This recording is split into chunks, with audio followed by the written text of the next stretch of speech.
Hello student, सभी का स्वागत है आपके अपने परिवार GKGS भाई सोनू सर में। तो आज हम आप लोगों के बीच बिहार दरोगा का जो ज्ञान धारा पब्लिकेशन बिट्टू झा और रोशन आनंद के द्वारा जो बिहार दरोगा अवर निरीक्षक के द्वारा जो हल प्रश्न पत्र यानी जो पत्र निकाला गया है, जो पुस्तक निकाली गई है, यह बहुत ही शानदार और बहुत अच्छा डिस्कशन है इसमें। तो आज हम लोग सेट नंबर 1 का डिस्कशन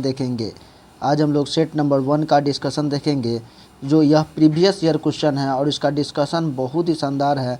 तो इस बुक को आप लोग ज़रूर पढ़ लेंगे। अगर आप सेल्फ नहीं पढ़ पाते हैं तो आप मेरे द्वारा हमारे चैनल पे इसको अच्छे से पढ़ करके और बिहार दरोगा के एग्ज़ाम में सफलता के लिए यह रामबाण साबित होगा। तो इसे ज़रूर अपनी दिनचर्या में शामिल करें। तो चलेंगे हम लोग। आज जो हम लोग देखने वाले हैं, ये आज हम लोग बिहार दरोगा, बिहार पुलिस मध्य निषेध दरोगा एवं अनुमंडल अग्निशमन, यानी कहने का अर्थ सीधा समझिए, मध्य निषेध में जो पूछा गया है, यानी मध्य निषेध का 16 सितंबर 16/7/2023 यानी 16 जुलाई क्या हो जाएगा, 16 जुलाई को प्रीवियस ईयर क्वेश्चन के रूप में है। चलते हम लोग प्रश्न की ओर, क्वेश्चन की ओर। पहला क्वेश्चन आपके टीवी स्क्रीन पर दिया गया है। पहला क्वेश्चन आपके टीवी स्क्रीन पर दिया गया है, देखते हैं क्या है।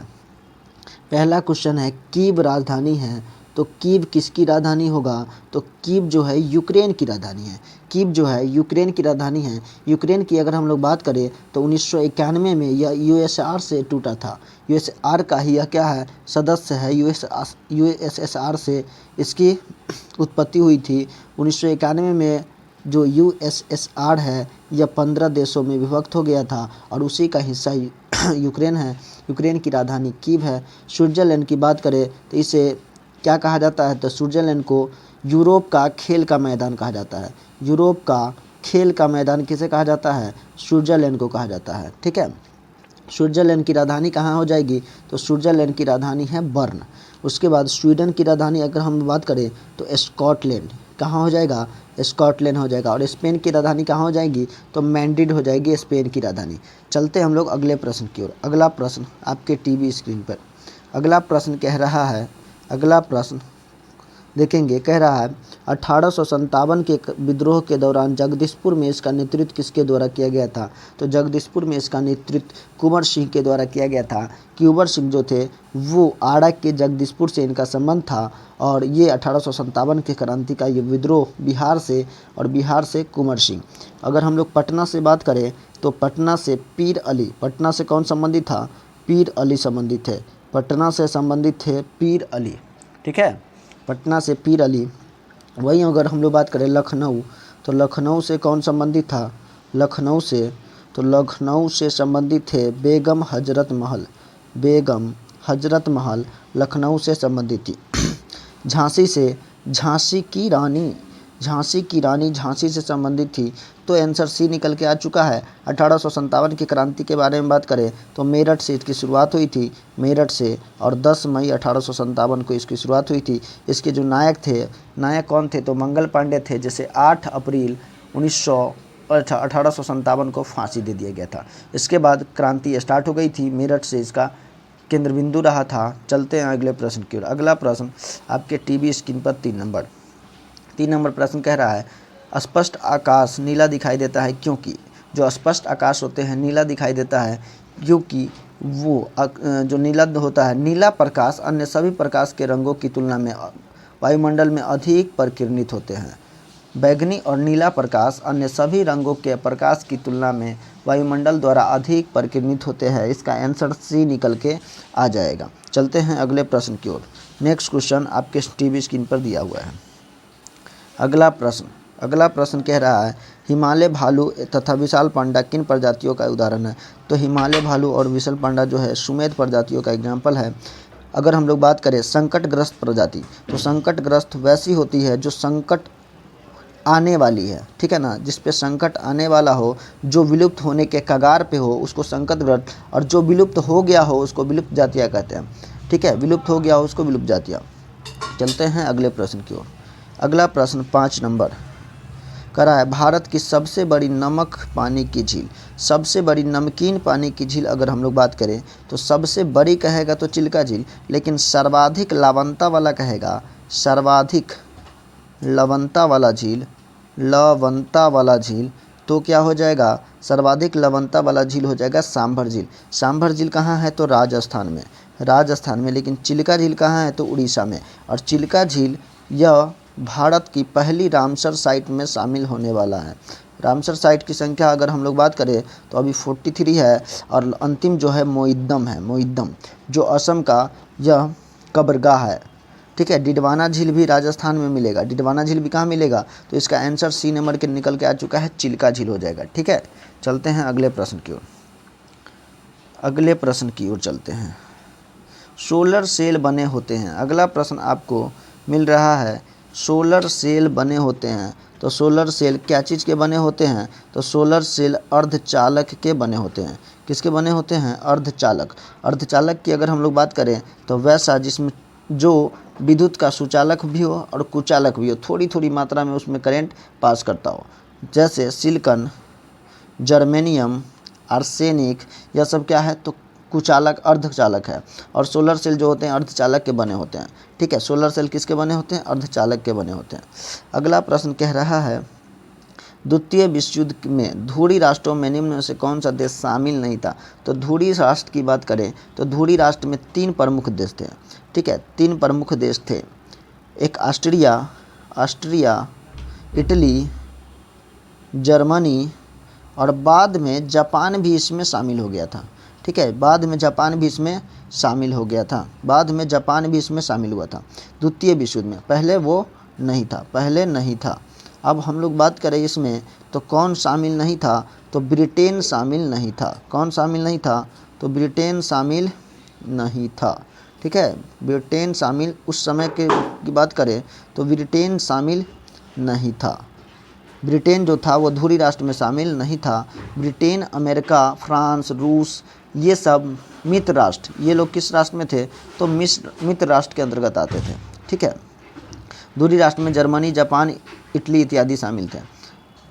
1919 में द्वितीय विश्व युद्ध की बात करें तो 1 सितंबर 1939 को जर्मनी ने पोलैंड पर आक्रमण किया था। और प्रथम विश्व युद्ध की बात करें तो सेरोजोवा हत्याकांड ऑस्ट्रिया के राजा और रानी दोनों को सेरोजोवा में मार दिया गया था। बोस्निया की राजधानी सेरोजोवा है और वहीं पे उसे हत्या कर दिया गया था, जिसके कारण प्रथम विश्व युद्ध 1914 में स्टार्ट हो गया और दूसरा विश्व युद्ध 1939 में स्टार्ट हुआ। यह 18 तक चला था और ये 1945 तक चला था। ठीक है ना साथी, चलते हैं अगले प्रश्न की ओर अब चलते हैं। अब अगला प्रश्न कह रहा है, निम्नलिखित देशांतरों में कौन सा भारतीय मानक समय के संदर्भ में के रूप में माना जाता है। तो भारतीय मानक समय की बात करें तो हमारा 82.5 डिग्री पूरब है। ठीक है, 82.5 डिग्री पूरब है और हम लोग ग्रीनविच से 5.5 घंटा आगे है। 5.5 घंटा क्या है, आगे की ओर है। ग्रीनविच से कितने घंटा आगे है, 5.5 घंटा आगे है। अगर हम लोग बात करें जो हम लोग का मानक समय रेखा है, ये किस स्थान पे निर्धारण किया गया है तो ये यूपी के मिर्ज़ापुर के निकट, इलाहाबाद के निकट जो नैनी नामक स्थान है, वहीं मिर्ज़ापुर में इलाहाबाद के निकट नैनी नामक स्थान पे से गुजरती है और यह 5 राज्य से गुजरती है। 5 राज्य कौन कौन हो जाएगा तो उत्तर प्रदेश, मध्य प्रदेश, छत्तीसगढ़, उड़ीसा और आंध्र प्रदेश। उत्तर प्रदेश, मध्य प्रदेश, छत्तीसगढ़, उड़ीसा और आंध्र प्रदेश, बिल्कुल याद रखेंगे इसको। भारतीय मानक समय उत्तर प्रदेश, मध्य प्रदेश, छत्तीसगढ़, उड़ीसा और आंध्र। लेकिन वही कर्क रेखा की बात करें तो कर्क रेखा 8 राज्य से गुजरती है। उसका ट्रिक है मित्र पर गमछा झाड़। ठीक है, गमछा झाड़। अब अगर हम लोग बात करें तो कर्क रेखा इस तरह है और मानक समय रेखा इस तरह है। यह किस राज्य में मिलती है तो यह आपको किस राज्य में मिलती है तो यह आपको छत्तीसगढ़ राज्य में ओवरलैप करती है। छत्तीसगढ़ राज्य में दोनों मिल जाती है। चलते हैं अगले प्रश्न पर। अगला प्रश्न हिंदी का प्रश्न है। कह रहा है बधवागम शब्द में कौन सा संधि विच्छेद है। तो बधवागम का अर्थ होता है बधु प्लस आगम। ठीक है, बधु आगम यानी बहु का आगमन जो होता है बहु आगम हो जाएगा। समास की अगर हम लोग बात करें तो संधि की बात करें तो संधि 3 तरह का होते हैं, एक स्वर संधि, व्यंजन संधि, विसर्ग संधि। स्वर संधि, व्यंजन संधि और विसर्ग संधि। ठीक है, अब चलते हैं इसको आगे अगले प्रश्न की ओर। अगला प्रश्न कह रहा है 10 नंबर, 42 त्रिज्या वाले धातु के एक गोले को पिघलाकर 6 सेंटीमीटर, यानी त्रिज्या कितना है गोले का, तो 43, और उसके बाद त्रिज्या वाले धातु के गोले को पिघलाकर 6 सेंटीमीटर त्रिज्या वाले एक बेलन के रूप में डाला गया, यानी गोला को क्या बनाया गया, गोला को बना दिया गया बेलन। अब जब गोला पिघला के बेलन बनेगा तो दोनों का आयतन बराबर होगा, तो गोला का आयतन जो होता है 4/3 पाई आर क्यू होता है, और बेलन का जो आयतन होता है पाई आर स्क्वायर एच होता है। पाई से पाई खत्म हो गया।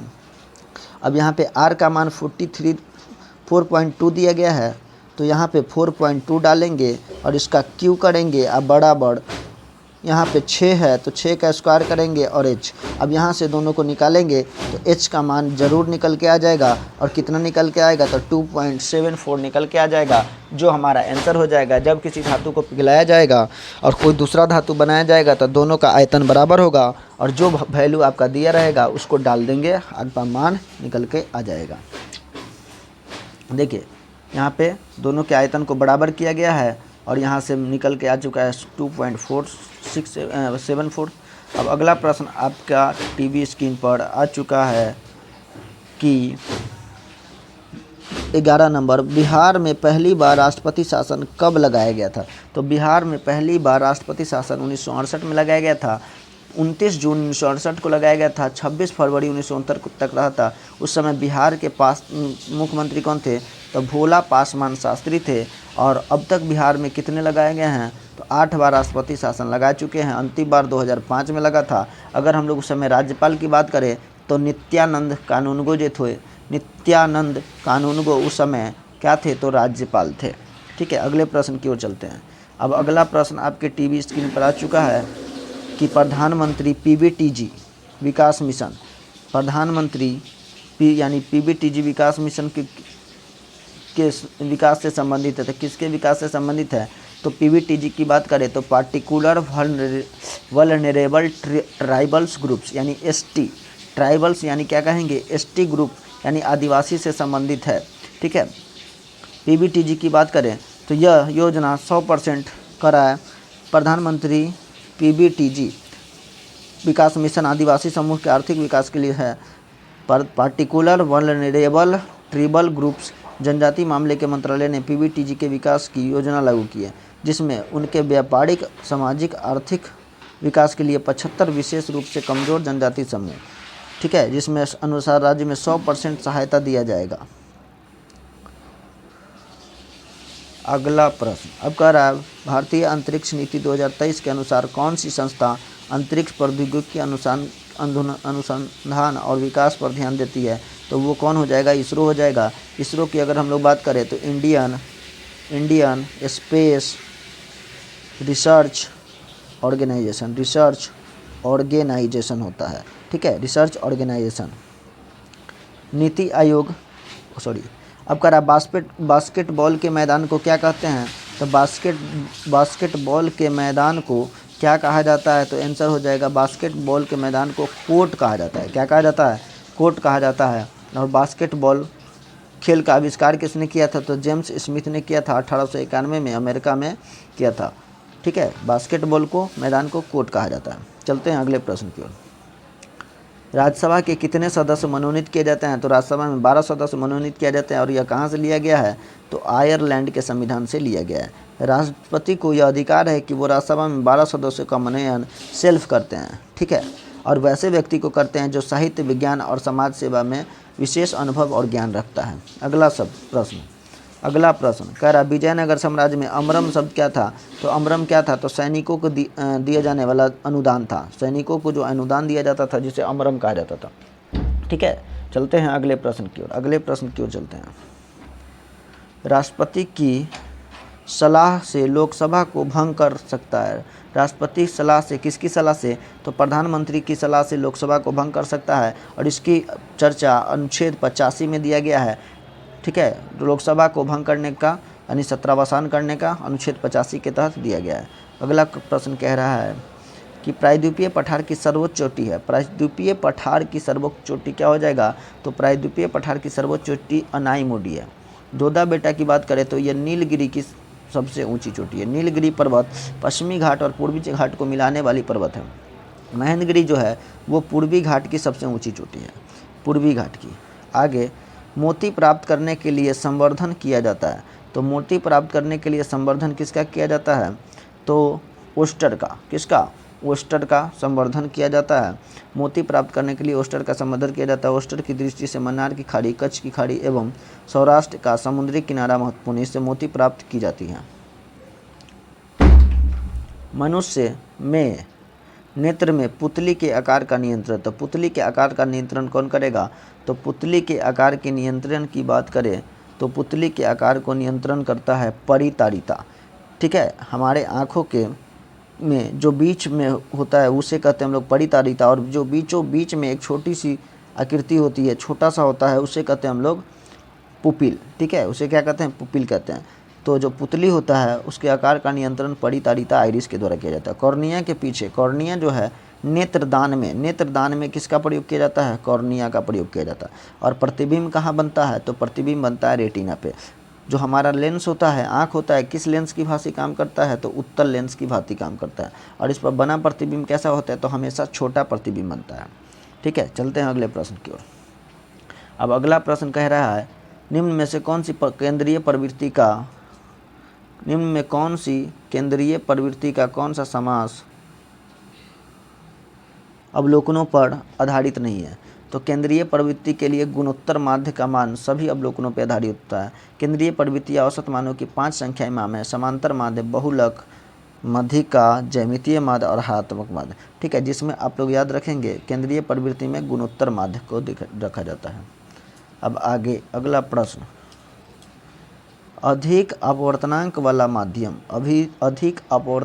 माध्यम क्या होगा? तो ऑप्शन ए कह रहा है दूसरे माध्यम की अपेक्षा अधिक प्रकाशित, दूसरे माध्यम की अपेक्षा प्रकाशित विरल। तो कहेंगे दो माध्यमों की तुलना करते समय अधिक आवर्तनांक वाला माध्यम दूसरे की अपेक्षा अधिक सघन होगा।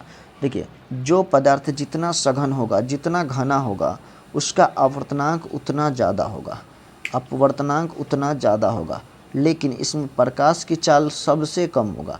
जिसका सघन होगा, जो घना होगा, उसमें प्रकाश की चाल बहुत कम होता है। सबसे आवर्तनांक होता है, ज़्यादा आवर्तनांक होता है हीरा का।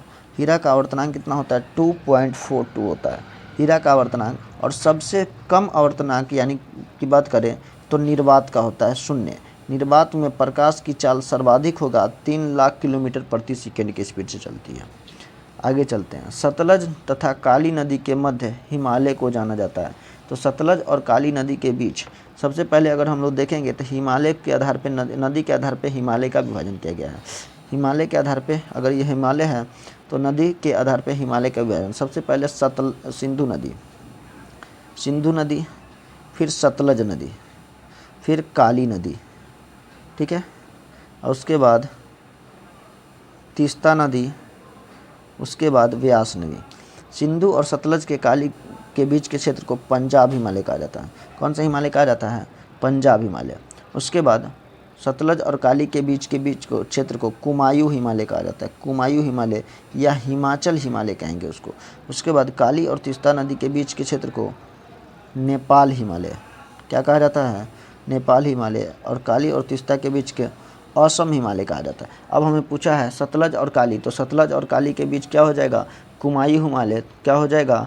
कुमायूं हिमालय हो जाएगा। क्या हो जाएगा? तो कुमायूं हिमालय हो जाएगा। तो आंसर क्या हो जाएगा? Kumaon Himalaya. Answer number B is right. Answer number B जो हो जाएगा वो सही हो जाएगा। लेकिन पंजाब हिमालय सिंधु और सतलज के बीच, कुमायूं सतलज और काली के बीच, काली और तीस्ता के बीच, तीस्ता और देहांग के बीच। ठीक है, चलते हैं अगले प्रश्न की। अगला प्रश्न, सतलज तथा काली नदी के मध्य हिमालय को कुमायूं हिमालय के नाम से जाना जाता है। अब चलते हैं, देखिए पंजाब हिमालय सिंधु सतलज, सतलज काली, काली तीस्ता, तीस्ता और दिहांग। और इसके बीच पंजाब, इसके बीच कुमायूं, इसके बीच नेपाल और इसके बीच क्या हो जाएगा? असम हिमालय। अब अगला प्रश्न करा, सरकार द्वारा अवरोधों तथा प्रतिबंध को हटाना क्या कहलाता है? तो सरकार के द्वारा अवरोध और प्रतिबंध को हटाना क्या कहलाता है? तो वो कहलाता है उदारीकरण। और हमारे देश में उदारीकरण कब आया था? तो 1991 में। 1991 में प्रधानमंत्री कौन थे? तो पीवी नरसिम्हा राव प्रधानमंत्री थे और मनमोहन सिंह जो थे वो वित्त मंत्री के पद पे थे। हमारे देश में नई आर्थिक नीति लाया गया था 1991 के तहत हमारे देश में नई आर्थिक नीति आया और उदारीकरण जो होता है वो प्रतिबद्ध को हटाना कहलाता है। ईस्वी सन 1809 में फारसी में गिफ्ट टू मोनीथिस्ट किसने लिखा था? तो वो राजा राम मोहन राय के द्वारा दिया गया था। राजा राम मोहन राय ने तुहफतुल उल मुहाविदीन भी मीरातुल अखबार भी किन की रचना है? तो मीरातुल अखबार भी किन की रचना है? तो राजा राम मोहन राय। राजा राम मोहन राय के प्रयास से 1829 में सती प्रथा कर प्रतिबंध लगाया गया था। सती प्रथा यानी विधवाओं को जला दिया जाता था। पति के मृत्यु के बाद महिलाओं को उसी चिता पे जला दिया जाता था। उसका 1829 में उस पर प्रतिबंध लगाया गया राजा राम मोहन राय के द्वारा। अगला प्रश्न, पटना उच्च न्यायालय के वर्तमान मुख्य न्यायाधीश कौन है? यानी पटना हाई कोर्ट में जो जज है वो कौन है? तो वो कौन हो जाएंगे? तो वो है के विनोद चंद्रन। ठीक है, के विनोद चंद्रन जो है जज है अभी पटना हाई कोर्ट के। अगले प्रश्न की ओर चलेंगे। हाल ही में बिपरजॉय क्या था? तो एक चक्रवात था। क्या था? चक्रवात यानी साइक्लोन था। समुद्र के किनारे यह चक्रवात आता है। हाल ही में रहा बिपरजॉय एक चक्रवात है। यह अरब सागर तथा गुजरात के समुद्र तट से टकराया। इसका नामकरण बांग्लादेश के द्वारा दिया गया था। बिपरजॉय का संबंध चक्रवात से है और बांग्लादेश के द्वारा दिया गया था। निम्नलिखित में कौन सा ताप विद्युत परियोजना महाराष्ट्र में है? तो महाराष्ट्र में कौन सा हो जाएगा? अगर महाराष्ट्र में नहीं है तो नहीं की बात करें, तिरोरा महाराष्ट्र में है, चंद्रपुर महाराष्ट्र में है, ट्राम्बे महाराष्ट्र में है और कहलगांव बिहार के बरौनी में है। ठीक है, बिहार के किस जगह पे? भागलपुर में है। कहाँ हो जाएगा? तो भागलपुर में है।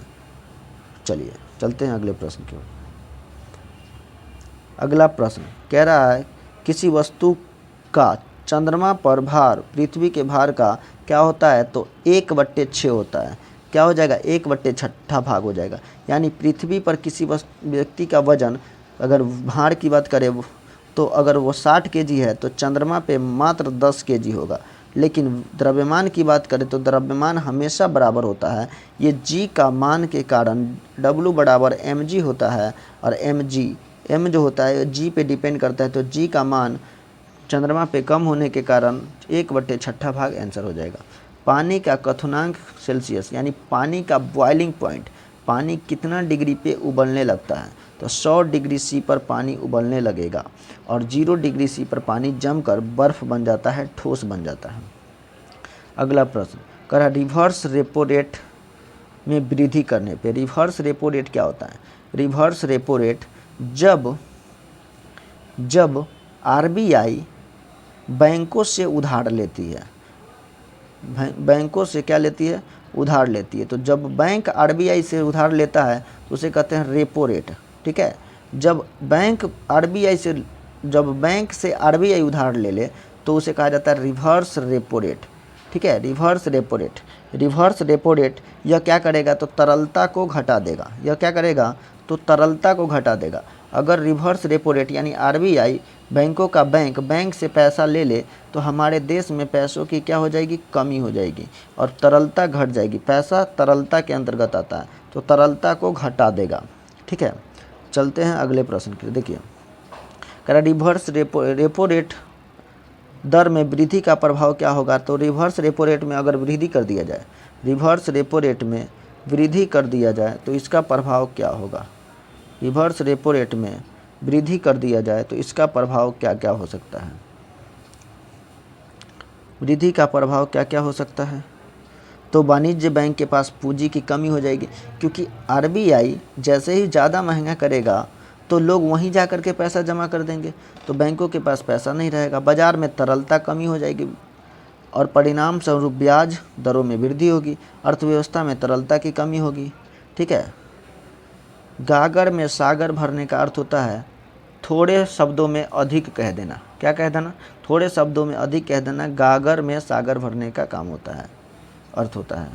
अब अगला प्रश्न चलिए कुछ मुहावरा दिया गया है, हथेली पर सरसों उगाना यानी असंभव कार्य को करना, हथेली पर सरसों उगाना, छाती दूनी करना, उत्साहित होना। ठीक है। अकल के घोड़े दौड़ाना, सिर्फ कल्पना करना। अकल के घोड़े दौड़ाना करने का अर्थ होता है सिर्फ कल्पना करना, सोचते रहना। ठीक है। चलते हैं अगले प्रश्न की ओर। अगला प्रश्न आपके टीवी स्क्रीन पे करा है, धुआंधार जलप्रपात का संबंध किस नदी से है? तो धुआंधार जलप्रपात नर्मदा नदी से है। नर्मदा नदी कहाँ से निकलती है? तो अमरकंटक से निकलती है, अमरकंटक की पहाड़ी से निकलती है। और यह जबलपुर के निकट धुआंधार जलप्रपात का निर्माण करती है। जबलपुर के निकट धुआंधार जलप्रपात का निर्माण करती है। मध्य प्रदेश के राज्य जबलपुर जिले में है। दूधधारा और कपिलधारा जलप्रपात नर्मदा नदी पर ही है। दूधधारा और कपिलधारा। लेकिन दूध सागर आपसे पूछा जाए, दूध सागर, तो दूध सागर यह आपको मिलेगा गोवा में, मांडवी नदी के किनारे। किस नदी के किनारे? मांडवी नदी के किनारे, गोवा में। चलते हैं अगले प्रश्न की ओर। अब अगला प्रश्न एक मैथ का प्रश्न है। कहता है एक दुकानदार को अपने माल के क्रय मूल्य पर कितना अधिक प्रतिशत अंकित करना चाहिए कि उसे अंकित मूल्य पर 20% की छूट देने के बाद भी 20% का क्या हो, लाभ होना चाहिए। यानी वो अपने माल को कितना रुपया अधिक अंकित करे कि 20% का छूट दे और 20% का क्या हो जाए, लाभ हो जाए। यानी MP/CP बराबर हमें कितना अधिक अंकित करें? तो 20% अधिक, तो 100 120, और 20% का क्या होना चाहिए, लाभ होना चाहिए, तो 80। ठीक है। क्या हो जाएगा, 80। अब यहाँ से जब इसको कट करेंगे, ठीक है, अब देखिए यहाँ पे अगर हम लोग ऐसे भी इसको निकाल सकते हैं। ऐसे कैसे निकाल सकते हैं? तो 20% का छूट देने के बाद 20% का लाभ भी होना चाहिए। 20% का छूट देने के बाद 20% का क्या होना चाहिए, लाभ भी होना चाहिए। देखिए करा वस्तु का क्रय मूल्य मान लिया कितना, 100, और उस पर 20% लाभ चाहिए, तो क्या हो जाएगा, 120। अब उसको 20% का छूट भी देना है, तो 100 + 100 इंटू 20 करेंगे तो 120 रुपया ये हुआ। और 80 यानी कहने का अर्थ इधर जब निकालेंगे तो आएगा 150। यानी 100 रुपया हमारा क्रय मूल्य था, और 150 रुपया जब रखेंगे तब जा करके छूट देने के बाद भी हमें 20% का लाभ होगा, तो माल का मूल्य कितना हो जाएगा, 150 रुपया हो जाएगा। अगला प्रश्न करा, गुरु दक्षिणा। गुरु दक्षिणा में कौन सा समास होता है? तो गुरु के लिए दक्षिणा। ठीक है। गुरु दक्षिणा में गुरु को दक्षिणा यानी तत्पुरुष समास हो जाएगा। द्वंद्व समास क्या होता है? जैसे दिन रात, जिसमें हाइपर लगा हो, दिन रात, सुबह शाम, यह सब क्या हो जाता है, राजा रानी, ये सब आपको द्वंद्व समास। अवयवी भाव समास वैसे होते हैं जिसके पहले अवयव लगा हो, जैसे यथाशक्ति, यथासंभव, आजन्म। ठीक है। चलते हैं अगले प्रश्न की ओर। अगला प्रश्न, समास के कितने भेद है? तो समास की अगर बात करें तो 6 भेद होते हैं। अवयवी भाव समास, तत्पुरुष समास, बहुब्रीहि समास, द्विगु समास, द्वंद्व समास, कर्मधारय समास। अगर हम लोग बात करें तत्पुरुष समास, तो तत्पुरुष समास में कर्ता कारक क्या क्या होगा, लोप होगा। कर्ता कारक का लोप होता है तत्पुरुष समास में। गुरु के लिए दक्षिणा, इसका विग्रह किए तो के लिए क्या हो जाता है, तत्पुरुष के अंतर्गत आ जाएगा। अगला प्रश्न आपका है सिनेमेटोग्राफी। सिनेमेटोग्राफी का संबंध, सिनेमेटोग्राफी का संबंध किस? सिनेमेटोग्राफ संशोधन विधेयक 2023 का मुख्य उद्देश्य क्या था? तो सिनेमा के क्षेत्र में सिनेमेटोग्राफ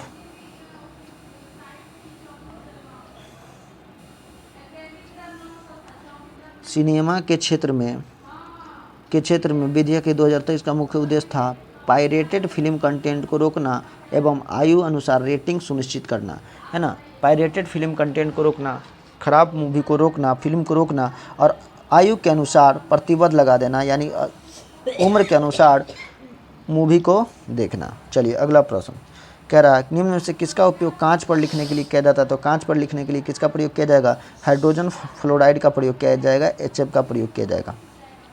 अगला प्रश्न है 1915 में भारत लौटने के बाद गांधी जी ने किस तरह का कपड़े पहने थे?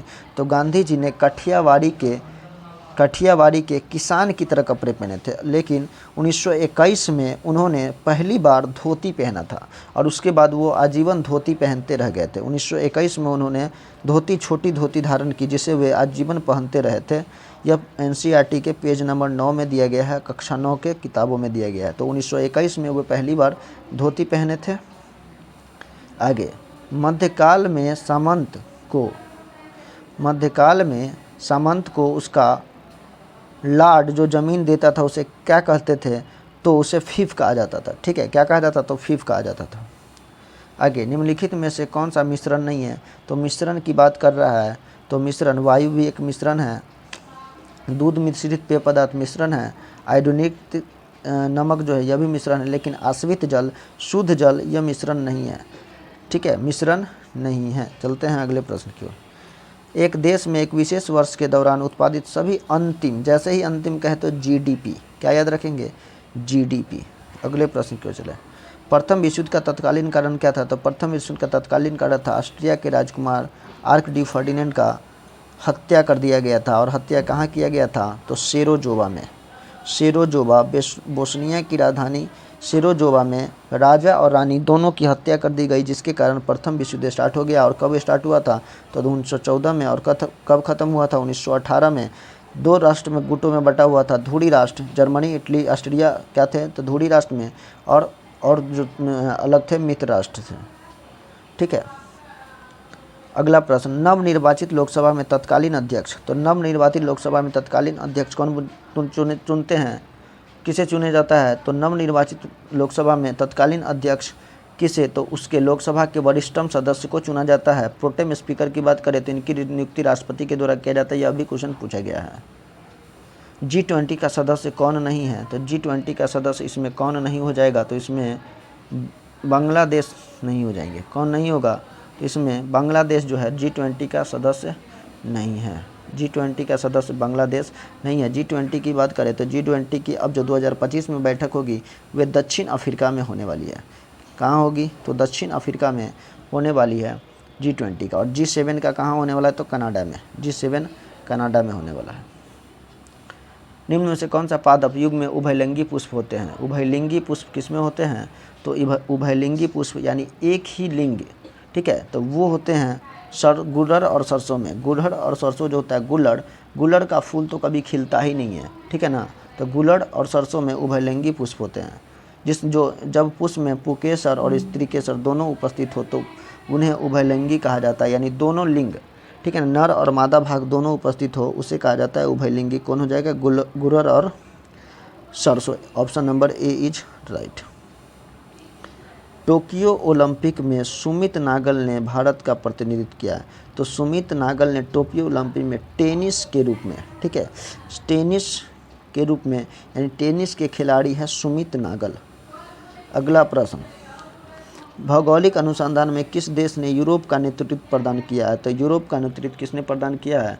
तो पुर्तगाल के यूरोप के मैदान, यानी भौगोलिक में पुर्तगाल ने किया है। यूरोप का नेतृत्व किसने किया है? तो पुर्तगाल के द्वारा किया गया। इसकी राजधानी कहाँ है? तो लिस्बन। भारत आने वाला पहला पुर्तगाली कौन थे? Vasco D gamma. और पहला कंपनी कौन था? तो पुर्तगाली थे 1498 में। सबसे बाद में जाने वाला कौन था? तो पुर्तगाली ही थे 1962 में। चलिए अब अगला प्रश्न 48 नंबर, विधान परिषद वाले राज्य की विधान परिषद के सदस्य की कुल संख्या और राज्य के विधान परिषद का तक कुल संख्या अधिक कितना होना चाहिए? तो 1/3 से अधिक नहीं होना चाहिए और 40 से ज़्यादा भी नहीं होना चाहिए। 40 से ज़्यादा भी नहीं होना चाहिए। 40 से ज़्यादा भी नहीं होना चाहिए, ठीक है। 1/3 और 40 के बीच होना चाहिए, तो 1/3 आंसर हो जाएगा। अगला प्रश्न, जी का मान। तो जी का मान 6.67 × 10 के पावर -11 न्यूटन मीटर स्क्वायर बट्टा केजी स्क्वायर होता है, यानी option number D is right. Demos शब्द का अर्थ है तात्पर्य है। डेमोस शब्द का तात्पर्य क्या हो जाएगा? तो डेमोस का अर्थ होता है जनता। डेमोस का अर्थ क्या होता है? तो जनता होता है।